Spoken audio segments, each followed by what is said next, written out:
1 in 5 Americans think violence could be necessary to reach their political objectives in 2024. That's according to a new NPR PBS NewsHour Marist poll.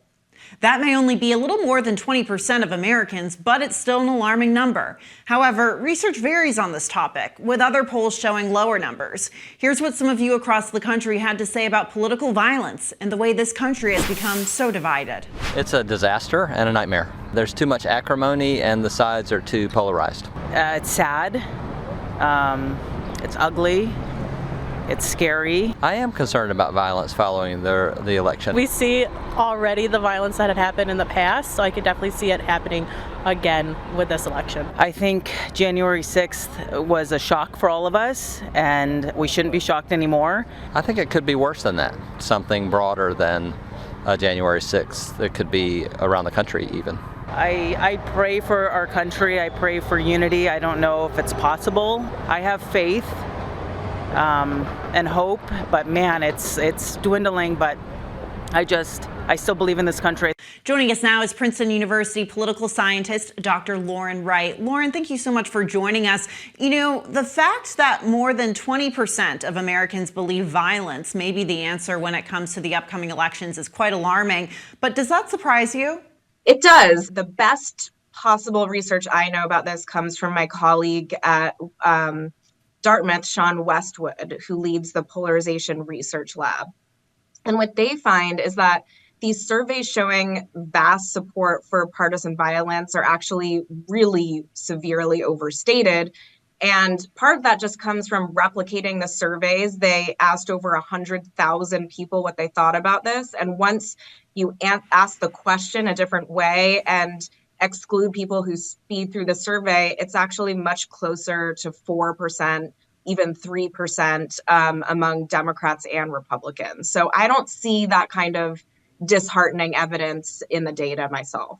Right. And in this survey of those polled, and there were, 28% said they believed violence was the answer. 28% were Republican, only 12% were Democratic, and 18% were independent. So from what I'm gathering, those numbers don't really seem consistent with what you've heard.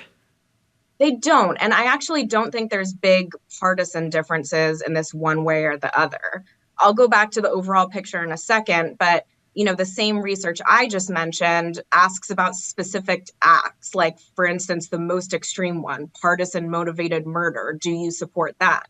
And it actually finds about 2% of Democrats say yes and 1% of Republicans say yes. So there's certain areas where Democrats seem to have more propensity for this than Republicans and vice versa. But again, we're really splitting hairs here. It's a fringe, a very small sliver of the American population. Most people don't support this in any way, shape, or form, and that, I think, should be encouraging to people. The January 6th attack shocked the nation, but as a political scientist, Did you see that coming when you look back at politics in this country and the way they've unfolded in recent years? I don't think anyone who's being really honest completely saw it coming. I mean, It was an event that we haven't seen in over 100 years in our country, anything like it in our history, really. And, I think that Trump's ability to motivate his supporters to commit violence, in some cases, to be very disruptive at the least, and to do real damage at the most, and put people's lives at risk, I think is very, very concerning. And, some of my colleagues who study media and politics might have said, if you looked at the online chatter activity, if you looked at how angry people are at each other and Trump's ability to rile those people up, you wouldn't have been surprised. But I am still surprised because I study political communication. I teach a graduate class on that.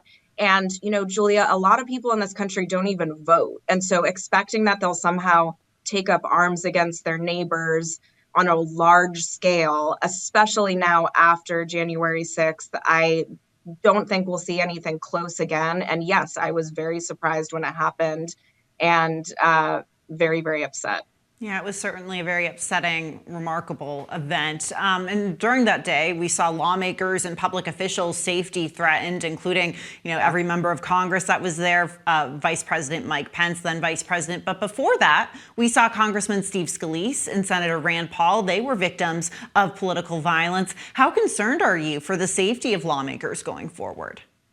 Well, I do think at any time in American history, lawmakers have received attention, an outsized amount. But now I do think they're targeted and publicized in a way they haven't been just because of the media environment. And so we're seeing more security precautions, which are absolutely appropriate. And I think if there's any silver lining to January 6th, it's that, again, Capitol Police, different intelligence organizations, different government offices are ready that this is at least somewhat of a possibility, and they've now put more resources and attention behind this. So I think it's appropriate. I want to go to a recent poll from the Associated Press and the NORC Center for Public Affairs Research that found that the majority of Americans still share the same core values. 9 out of 10 U.S. adults said they feel the right to vote, the right to equal protection under the law, and the right to privacy are extremely or very important.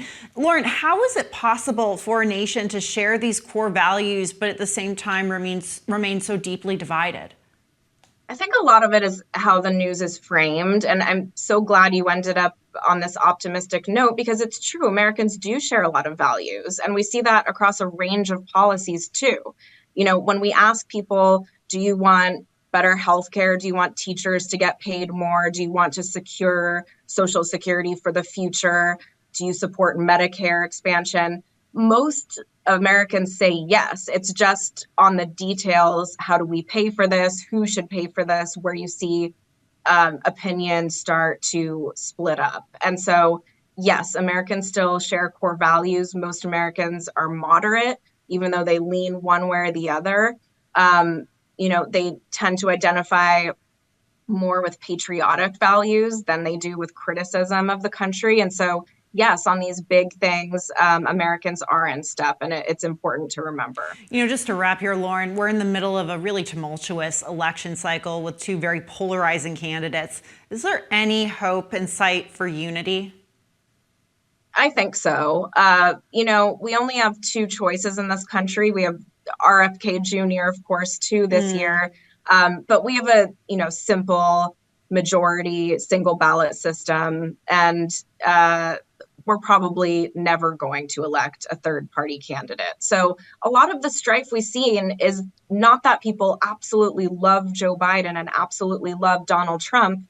A lot of voters are just looking and they're choosing what they see as the lesser of two evils. And so that really underlines this theme of more unity than division. But when you have to make a choice, people do pick their sides and fight very hard. That's a really good optimistic note to end on, and some very important context. Yeah. Yes, no, I really appreciate it. Dr. Lauren Wright, thank you so much. Thanks, Julia.